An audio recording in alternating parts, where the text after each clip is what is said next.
पानी जो जिंदगी देता है, क्या वो कभी जंग की वजह बन सकता है? सुनने में अजीब लगता है ना, लेकिन जब एक ही नदी दो देशों के बीच से गुजरती है तो मामला बहुत पेचीदा हो जाता है। तो आज चलिए भारत की वाटर डिप्लोमेसी की दुनिया में गोता लगाते हैं। ये एक ऐसी कहानी है जिसमें सहयोग भी है, तनाव भी है और बहुत ही हाई स्टेक्स बातचीत भी। और इस बातचीत की गंभीरता को समझने के लिए बस ये एक लाइन ही काफी है। खून और पानी एक साथ नहीं बह सकते। ये सिर्फ शब्द नहीं थे। सोचिए, 2016 में उरी अटैक के बाद जब प्रधानमंत्री नरेंद्र मोदी ने ये कहा, तो दशकों पुराने समझौतों की नींव हिल गई। दुनिया को एक तरह से याद दिलाया गया कि भारत के लिए पानी सिर्फ एक रिसोर्स नहीं है, ये नेशनल सिक्योरिटी का मामला है। और देखिए, खतरा सिर्फ एक तरफ से नहीं है। पश्चिम की तो बात हम करेंगे ही, लेकिन पूरब में भी एक बहुत बड़ी हलचल हो रही है। चीन ब्रह्मपुत्र नदी पर दुनिया का सबसे बड़ा डैम बनाने की तैयारी में है। अब जरा सोचिए, ये भारत के लिए कितना बड़ा खतरा है। उस देश का क्या होगा जिसकी लाइफलाइन, जिसका जीवन रक्त किसी और के हाथ में कंट्रोल हो। तो फिर ये जो हम शब्द इस्तेमाल कर रहे हैं, वाटर डिप्लोमेसी या जल कूटनीति, आखिर ये है क्या? देखिए, इसे ऐसे समझिए जैसे देशों के बीच शतरंज का एक हाई स्टेक्स गेम चल रहा हो। बस फर्क इतना है कि यहाँ मोहरे हाथी घोड़े नहीं, बल्कि नदियां और बांध है, और मकसद साझा पानी पर शांति और सहयोग बनाए रखना। चलिए देखते हैं कि भारत ये गेम कैसे खेलता है। तो शुरुआत करते हैं सबसे मुश्किल और सबसे चर्चित मामले से, इंडस वाटर्स ट्रीटी यानी सिंधु जल संधि। ये वो समझौता है जो दो मुल्कों के बीच दो जंगें और न जाने कितनी झड़पें झेल गया, लेकिन फिर भी टिका रहा। पर सवाल ये है कि क्या ये भविष्य के दबावों को झेल पाएगा? सोचिए, साल था 1960 जब भारत और पाकिस्तान ने इस संधि पर साइन किए, तो इसे शांति की दिशा में एक बहुत बड़ी जीत माना गया। और सच में 60 साल से ज्यादा ये ट्रीटी टिकी रही। लेकिन फिर धीरे धीरे चीजें बदलने लगी। 2016 की वो खून और पानी वाली टिप्पणी हो, या फिर 2023 में भारत का पहली बार ये कहना कि अब इस संधि को बदलने की जरूरत है, साफ है कि अब दरारें दिखने लगी हैं। तो क्या ये ऐतिहासिक समझौता अब टूटने की कगार पर है? अच्छा, ये संधि काम कैसे करती है? इसका कोर आइडिया बहुत ही सरल लेकिन शानदार है। आप ऐसे सोचिए कि 6 बड़ी नदियों का बंटवारा हो रहा है। पूरब की 3 नदियां सतलज, ब्यास और रावी, इनका पूरा कंट्रोल मिला भारत को। और पश्चिम की 3 नदियां सिंधु, झेलम और चिनाब, इनका पानी मिला पाकिस्तान को। इसी बंटवारे ने, आप कह सकते हैं, दशकों तक एक नाजुक सी शांति बनाए रखी। तो सवाल उठता है कि ये समझौता इतने लंबे समय तक चला कैसे? देखिए, इसका सीक्रेट है इसके अंदर बना एक तरह का सेफ्टी वॉल्व। एक 3 स्टेप सिस्टम है विवाद सुलझाने का।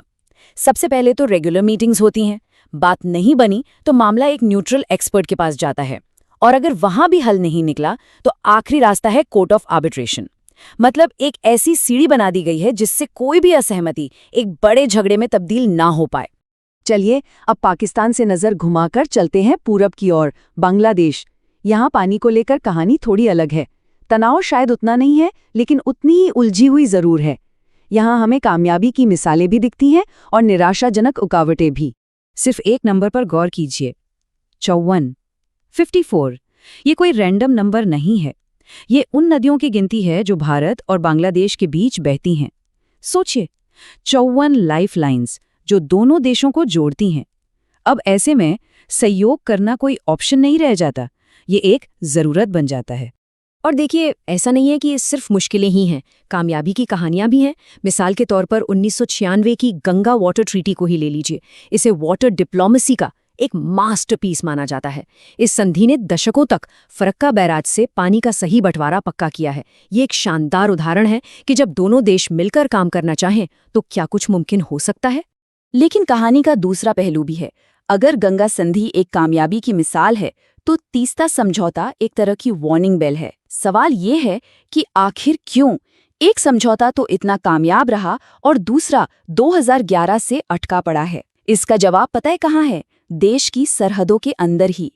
ये हमें याद दिलाता है कि इंटरनेशनल डिप्लोमेसी कई बार देश की अंदरूनी पॉलिटिक्स के आगे बेबस हो जाती है। और वजह क्या है? सीधी सी बात है, घरेलू राजनीति। पश्चिम बंगाल की राज्य सरकार इस समझौते को रोकने के लिए अड़ी हुई है। उन्हें डर है कि अगर ये समझौता हुआ तो उनके अपने राज्य में, नॉर्थ बंगाल में, पानी की कमी हो जाएगी। ये एक बहुत बड़ी सीख है कि कभी-कभी सबसे बड़ी रुकावट दो देशों के बीच नहीं, बल्कि देश के अंदर ही होती है। तो अब मैदानों से निकलकर चलते हैं हिमालय की ऊंची चोटियों की तरफ। यहाँ भारत के पानी से जुड़े रिश्ते एक बिल्कुल अलग शक्ल ले लेते हैं। नेपाल और भूटान के साथ मामला नदियों के बंटवारे का उतना नहीं है जितना कि इन नदियों में छिपी हुई जबरदस्त ताकत, मतलब हाइड्रो पावर, को इस्तेमाल करने का है। अगर नेपाल की बात करें तो कागज पर तो सहयोग बहुत मजबूत दिखता है। दशकों पुराने कई समझौते हैं, लेकिन जमीनी हकीकत थोड़ी अलग है। प्रोजेक्ट्स में देरी होती है और एक ऐसी सोच है कि फायदे बराबर नहीं बांटे जा रहे। इसी वजह से एक तरह का अविश्वास पैदा हुआ है। ये दिखाता है कि सिर्फ ट्रीटी पर साइन कर देना ही काफी नहीं होता। लेकिन फिर बात आती है भूटान की, और ये भारत के वाटर डिप्लोमेसी की सबसे बड़ी सक्सेस स्टोरी है। आप इसे ताज का सबसे चमकता हुआ हीरा कह सकते हैं। यहाँ हाइड्रो पावर को लेकर जो सहयोग है वो सिर्फ एक इकोनॉमिक पार्टनरशिप नहीं है, बल्कि ये दोनों देशों के रिश्तों की बुनियाद है। आप इस पार्टनरशिप का स्केल जानते हैं। भूटान जितना भी सामान एक्सपोर्ट करता है उसका 63%, सोचिए 63% सिर्फ हाइड्रो पावर है, और ये बिजली लगभग पूरी की पूरी भारत को बेची जाती है।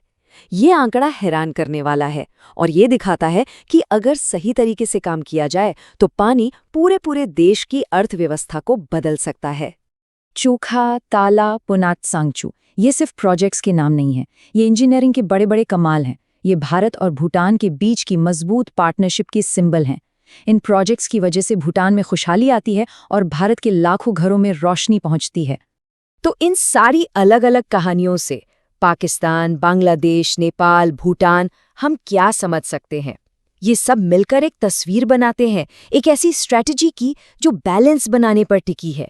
लेकिन भारत का ये तरीका कितना अलग है, ये समझने के लिए हमें इसकी तुलना अपने सबसे ताकतवर पड़ोसी यानी चीन के रवैये से करनी होगी।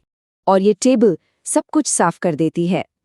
एक तरफ भारत है जो बातचीत का रास्ता अपनाता है, संधियों और सहयोग के जरिए एक नाजुक सा बैलेंस बनाने की कोशिश करता है।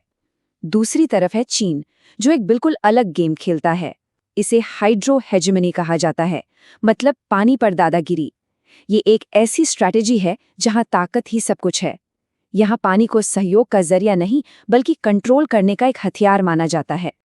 और यहीं पर आकर हम एक बहुत गंभीर सवाल के साथ रह जाते हैं। एक तरफ क्लाइमेट चेंज की वजह से नदियां सिकुड़ रही हैं, दूसरी तरफ आबादी बढ़ रही है। तो क्या ऐसे में सिर्फ कागज पर की गई संधियां इस बढ़ते हुए तनाव को रोक पाएंगी, या फिर हम एक ऐसे भविष्य की तरफ बढ़ रहे हैं जहां अगली बड़ी लड़ाई जमीन के लिए नहीं बल्कि पानी के लिए होगी? इस सवाल का जवाब ही दक्षिण एशिया का भविष्य तय करेगा।